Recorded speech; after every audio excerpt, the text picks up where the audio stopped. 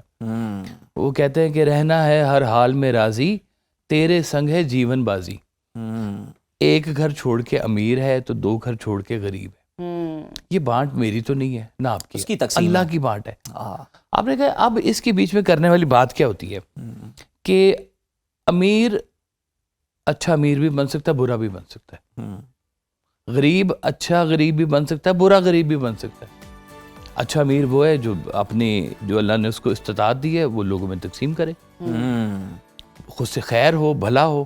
اچھا کاشف صاحب، آپ کی موجودگی کا فائدہ اٹھاؤں گی. 64% پاکستانی یوتھ ہے پاکستان میں، جس میں بہت پوٹینشیل ہے، بہت کچھ کر سکتی ہے، لیکن ہم دیکھ سکتے ہیں بھٹک رہی ہے، تربیت کی کمی آ رہی. تعلیم بہت ہے لیکن تربیت نہیں ہے. ان کو کیا میسج دینا چاہیں گے اس خاص موقع پہ؟ میں سب سے پہلے یہ کہنا چاہوں گا کہ اگر ویسا کہ نا ایک بڑا خوبصورت فکر آپ کو پیش کرتا ہوں جی.